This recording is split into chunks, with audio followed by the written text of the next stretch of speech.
യഥാർത്ഥ വർഗീയവാദി ആരാണ്?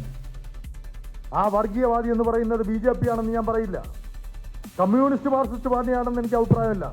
യഥാർത്ഥ വർഗീയവാദികൾ ഇരിക്കുന്നത് അത് കോൺഗ്രസ് പ്രസ്ഥാനത്തിനകത്താണ്.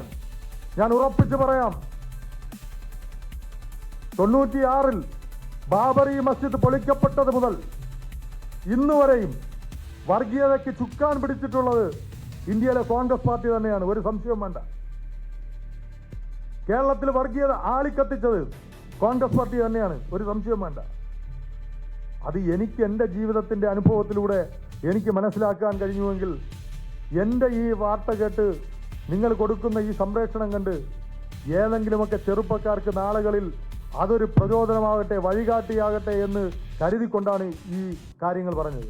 അതുകൊണ്ട് തന്നെ ഈ വർഗീയ കോമരങ്ങൾക്ക് മുമ്പിൽ തമ്പ്ര എന്ന് വിളിച്ചുകൊണ്ട് നിൽക്കാൻ എന്നെപ്പോലൊരു കോൺഗ്രസ്സുകാരനെ, കോൺഗ്രസ് എന്നല്ല മതനിരപേക്ഷത മനസ്സിൽ സൂക്ഷിക്കുന്ന, മതേതര കാഴ്ചപ്പാട് മനസ്സിൽ സൂക്ഷിക്കുന്ന ഒരു വ്യക്തി എന്നുള്ള തരത്തിൽ ഈ കോൺഗ്രസിന്റെ വിഴുപ്പ് പാണ്ഡവം ചുമന്നുകൊണ്ട് നടക്കാൻ എന്നെ കൊണ്ടാകില്ല എന്ന് പറഞ്ഞുകൊണ്ട്, ഇനി അതിന്റെ പേരിൽ ഒരു സസ്പെൻഷൻ നോട്ടീസ് ഇപ്പോൾ അടിച്ചവിടെ നിന്ന് തന്നാൽ അത് ഇത്ര മാത്രം എന്ന് പറഞ്ഞുകൊണ്ട് ഞാൻ ഈ പാർട്ടിയുമായിട്ടുള്ള 26 വർഷക്കാലം, 1/4 നൂറ്റാണ്ടിലധികമുള്ള എല്ലാ ബന്ധവും വിച്ഛേദിച്ചുകൊണ്ട് മുന്നോട്ട് പോകാൻ തന്നെ തീരുമാനിച്ചു തന്നെയാണ് ഇന്നിറങ്ങിയത്.